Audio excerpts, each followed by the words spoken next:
الحمد للہ والصلاة والسلام علی رسول اللہ وعلی آلہ وصحبہ وموالہ۔ محترم بھائیو، السلام علیکم ورحمۃ اللہ وبرکاتہ۔ صحیح مسلم کی حدیث ہے، اللہ کے نبی صلی اللہ علیہ وسلم ارشاد فرماتے ہیں، ایک مومن کا معاملہ خوشی اور غم میں کیسا ہونا چاہیے، اس کو بیان کرتے ہوئے اللہ کے نبی صلی اللہ علیہ وسلم بیان فرماتے ہیں، عجبا لامر المؤمن ان امرہ کلہ لہ خیر ان اصابتہ سراء شکر فکان خیر اللہ وان اصابتہ ضراء صبر فکان خیر اللہ، کہ مومن کا معاملہ کیا ہی اچھا ہوتا ہے،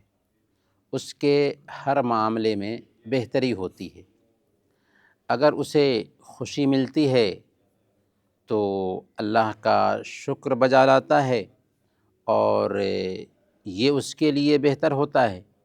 اور اگر اسے غم لاحق ہوتا ہے، پریشانی آتی ہے تو صبر کرتا ہے اور یہ بھی اس کے لیے بہتر ہوتا ہے۔ تو اس دھرتی پر مومن کا عجیب حال ہوتا ہے، اگر خوشحالی میں ہو، فارغ البالی میں ہو، تو اللہ رب العالمین کی اس نعمت کو نہیں بھولتا اور اس فارغ البالی میں، اس خوشحالی میں، اس نعمت میں رب کا شکر گزار بنا رہتا ہے۔ اور شکر گزاری کا تقاضا بھی یہی ہے کہ اللہ تعالیٰ نے جو نعمت دی ہے، اس نعمت پر سب سے پہلے اللہ رب العالمین کی تعریف بجا لائی جائے، اور پھر اس کے ساتھ ساتھ اس میں بندوں کا حق بھی ادا کیا جائے، اور پھر اللہ رب العالمین نے چونکہ نعمت دی ہے، اس لیے اللہ رب العالمین کے احکام کو بھی اپنی زندگی میں اتارا جائے۔ تو یہ ہے بندہ جو مالدار ہے، مالداری کے بعد، بے نیازی کے بعد اس کے اندر شکر گزاری کا جذبہ پیدا ہوتا ہے۔ لیکن دوسری طرف اللہ رب العالمین کبھی کبھار ایک بندے کو آزماتا بھی ہے، پریشانیوں سے، مصیبت سے، بیماری سے، ہر طرح سے آزماتا ہے، اور اس آزمائش میں ایک مومن کا کردار کیا ہوتا ہے کہ آزمائش کے بعد ایک مومن صبر کرتا ہے۔ تو یہاں پر ایک سوال ہے کہ مالدار جو شکر گزار ہو وہ افضل ہے یا فقیر جو صبر کرنے والا ہے وہ افضل ہے؟ تو اگر ہم شریعت کے نصوص کو دیکھیں تو ہمیں سمجھ میں آتا ہے کہ جہاں شکر گزار مالدار کا مقام اور مرتبہ ہے، وہیں فقیر جو صبر کرنے والا ہے اس کا بھی مقام اور مرتبہ ہے۔ چنانچہ اگر شکر گزار مالدار کے مقام اور مرتبہ کو جاننا ہو تو آپ غور کیجئے اس حدیث پہ جس میں صحیح بخاری اور مسلم کی روایت کے مطابق چند صحابہ جو فقراء صحابہ میں سے تھے، اللہ کے نبی صلی اللہ علیہ وسلم کے پاس سے ایک مرتبہ شکایت کرنے کے لیے آئے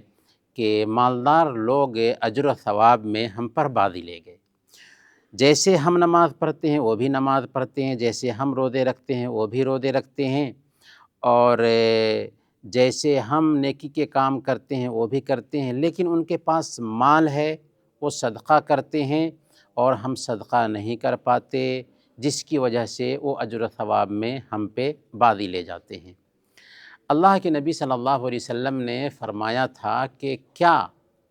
اللہ تعالیٰ نے تمہارے لیے ایسا انتظام نہیں کیا ہے کہ اگر اسے اپنا لو تو تم مالداروں پہ بھی بازی لے جاؤ گے؟ چنانچہ اللہ کے نبی صلی اللہ علیہ وسلم نے ترکیب بتائی کہ ہر فرد نماز کے بعد 33 مرتبہ سبحان اللہ، 33 مرتبہ الحمدللہ اور 33 مرتبہ اللہ اکبر کہو، اور دوسری روایت میں 34 مرتبہ کے یہ الفاظ ہیں۔ چنانچہ صحابہ گئے اور اس وظیفے کو اپنی زندگی میں اتار لیا جو فقراء صحابہ تھے۔ تو جب مالدار صحابہ کو پتہ چلا کہ اللہ کے نبی صلی اللہ علیہ وسلم نے ہر فرض نماز کے بعد 33 مرتبہ سبحان اللہ، 33 مرتبہ الحمدللہ اور 33 مرتبہ اللہ اکبر کا وظیفہ بتایا ہے، تو انہوں نے بھی اس کو اپنا لیا۔ اب مالدار فقراء نے جب اس وظیفہ کو بھی اپنا لیا تو ان کو شکایت ہو گئی، تو پھر فقراء صحابہ آ کر کے اللہ کے نبی صلی اللہ علیہ وسلم کے پاس شکایت کرتے ہیں کہ یا رسول اللہ، مالداروں نے اس وظیفہ کو بھی اپنا لیا اور اس طریقے سے وہ ہم پہ بازی لے جا رہے ہیں۔ تو اللہ کے نبی صلی اللہ علیہ وسلم نے فرمایا ذالک فضل اللہ یؤتیہ من یشاء، یہ اللہ کا فضل ہے، اللہ تعالیٰ جسے چاہتا ہے عطا فرماتا ہے۔ تو یہاں پر مالداری کی فضیلت دیکھیے کہ اللہ رب العالمین نے کسی کو مالدار بنایا ہے، لیکن مال پانے کے بعد اس مال کی قدر پہچانتا ہے، غریبوں میں خرچ کرتا ہے، صدقہ اور خیرات کرتا ہے، تو اس مالدار کا یہ مقام اور مرتبہ ٹھہرا۔ دوسری طرف ہم دیکھتے ہیں فقراء کے بارے میں اللہ کے نبی صلی اللہ علیہ وسلم نے بیان فرمایا کہ میں نے جنت میں جھانکا تو دیکھا کہ اس میں اکثر فقراء کی تعداد ہے، بلکہ آپ نے فرمایا کہ فقراء لوگ مالداروں سے 500 سال پہلے جنت میں داخل ہوں گے۔ بلکہ ایک مرتبہ صحیح بخاری کی روایت ہے، اللہ کے نبی صلی اللہ علیہ وسلم کے پاس سے ایک آدمی کا گزر ہوا تو آپ نے پوچھا کہ اس کے بارے میں تمہاری کیا رائے ہے؟ لوگوں نے کہا کہ یہ تو ایسا انسان ہے کہ اگر بات کرے تو اس کی بات سنی جائے، یہ کسی کے پاس شادی کے لیے پیغام بھیجے تو ہر آدمی اپنی بیٹی اس کو دینے کے لیے تیار ہو جائے، اور اس کی قوم میں چلتی ہے۔ اللہ کے نبی صلی اللہ علیہ وسلم خاموش رہے۔ جب ایک دوسرے آدمی کا آپ کے پاس سے گزر ہوا تو آپ نے پوچھا لوگوں سے کہ اچھا بتاؤ اس کے بارے میں تمہارا کیا خیال ہے؟ تو لوگوں نے کہا کہ یہ تو ایسا آدمی ہے کہ یہ بات کرے تو کوئی اس کی بات نہ سنے، اور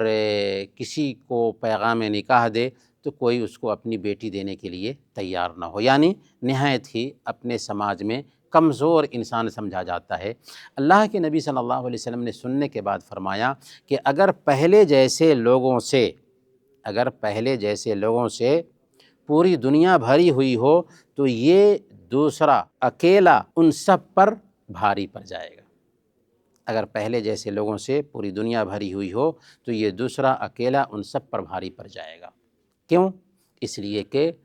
اللہ رب العالمین نے اس کو مال سے تو محروم رکھا ہے لیکن صبر عطا کیا ہے، تو گویا کہ فقیر اگر صبر کرنے والا ہے تو اس کا بھی درجہ اللہ رب العالمین کے پاس بہت اونچا ہے۔ تو اب سوال یہ ہے کہ مالدار جو شکر گزار ہے وہ افضل ہے یا فقیر جو صبر کرنے والا ہے وہ افضل ہے؟ تو اس کا جواب یہی ہے کہ دونوں کا مقام اپنی اپنی جگہ پر برابر ہے۔ ہاں، مالدار شکر گزار اگر تقویٰ کے اعتبار سے بہتر ہے، یا فقیر صبر کرنے والا تقویٰ کے اعتبار سے بہتر ہے، تو تقویٰ کے اعتبار سے جو بہتر ہوگا اس کا درجہ اعلیٰ ہوگا، ورنہ دونوں اپنی اپنی جگہ پر برابر اہمیت رکھتے ہیں۔ اسی لیے ہم دیکھتے ہیں کہ صحابہ میں اگر اصحاب صفہ ہیں، فقراء صحابہ ہیں، تو وہیں حضرت عثمان غنی رضی اللہ تعالی عنہ اور حضرت ابوبکر صدیق